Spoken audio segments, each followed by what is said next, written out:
तैयार रहिए। स्टार्ट। वाद तथ्य।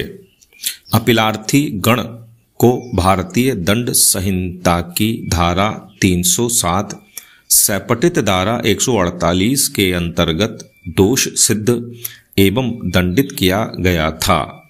अभियोजन के कथानक के अनुसार परिवादी पीड़ित रणवीर सिंह ने दिनांक 26/1/98 को संबंधित थाने में यह कथन करते हुए परिवाद सूचना दर्ज कराई कि 2 दिन पहले वह अपने खेत की सिंचाई करने जा रहा था कि रास्ते में रोहतास, विजेंद्र और संजय अपीलार्थी गण ने उसका रास्ता रोक लिया और ओम प्रकाश अब मृत सहित सभी लोगों ने धमकी दी कि दोबारा खेत की सिंचाई के लिए आया तो जान से मार देंगे। स्टॉप। उस दिन पीड़ित अपने घर लौट आया और घटना के तथ्यों से परिवार वालों को अवगत कराया। स्टॉप। अगले दिन दिनांक 24/1/1998 को परिवादी अपने दूसरे खेत पर जा रहा था और वहां भी उपर्युक्त अभियुक्त गण ने उसका रास्ता रोक लिया और कुल्हाड़ी से उस पर हमला कर दिया, जिसके परिणाम स्वरूप उसके हाथ, पैर और सिर में गंभीर चोटें आईं। उसी समय अभियुक्त गण के समर्थन में एक अन्य गुट के हवासिंह वीरेंद्र, बीरो और राजेंद्र भी इस मारपीट में शामिल हो गए। स्टॉप।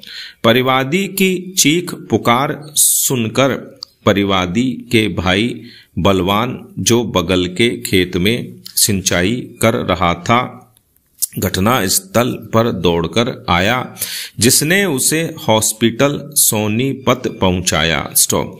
घटना के बाद सभी अभियुक्त गण भाग गए। बाद में परिवादी की स्थिति गंभीर होने पर उसे PGI-MS रोहतक भेज दिया गया और संबंधित पुलिस थाने के प्रभारी ने वहीं पर पीड़ित का बयान दर्ज किया। स्टॉप।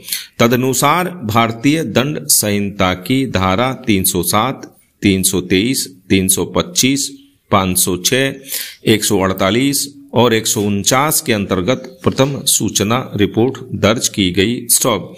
अन्वेषणोपरांत विचारण कार्यवाही में अतिरिक्त सत्र न्यायाधीश सोनीपत ने भारतीय दंड संहिता की धारा 148 एवं धारा 307 सपटित धारा 149 के अंतर्गत आरोप विरचित किए। स्टॉप। विचारण के दौरान 7 में से एक अभियुक्त ओम प्रकाश की मृत्यु हो गई, अतः उसके विरुद्ध अभियोजन कार्यवाहियों का उपशमन 8/11/2000 कर दिया गया।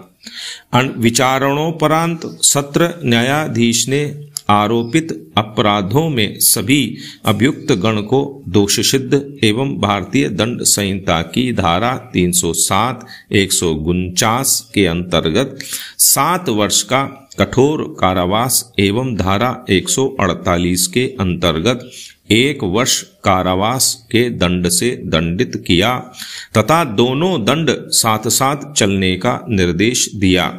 अपीलार्थी गण की अपील पर उच्च न्यायालय ने साक्ष्यों का पुनः मूल्यांकन करते हुए राजेंद्र, हवासिंह और बीरो को संदेह का लाभ देते हुए सभी आरोपों से दोषमुक्त कर दिया, किंतु अपीलार्थी गण रोहतास, संजय और वीरेंद्र की दोष सिद्धि का अनुमोदन कर दिया, किंतु दंडादेश को कम करते हुए भारतीय दंड संहिता की धारा 307 के अंतर्गत 7 वर्ष के कारावास को 5 वर्ष कर दिया, किंतु 1 लाख रुपए का जुर्माना अधिरोपित किया, जिसका भुगतान परिवादी को किया जाना था। स्टॉप। अतः अपीलार्थी गण ने यह अपीलें प्रस्तुत की। स्टॉप।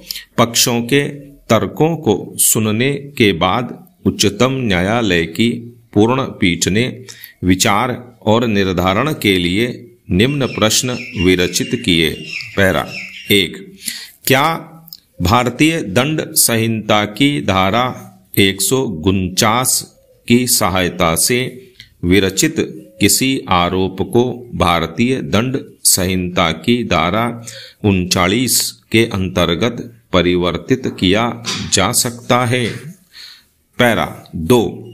क्या किसी हिंसक घटना में किसी स्वतंत्र साक्षी का अभाव, अनुपस्थिति अभियोजन के मामले को कमजोर बना देगा? और क्या इस प्रकार की घटनाओं में पीड़ित से घनिष्ठ रूप से संबंधित साक्षियों पर विश्वास व्यक्त किया जा सकता है? पैरा 3। क्या वर्तमान अपीलार्थी गण के साथ उदारता प्रकट किया जाना चाहिए, उनकी जमानत को स्वतंत्रता के रूप में विस्तारित करते हुए? स्टॉप।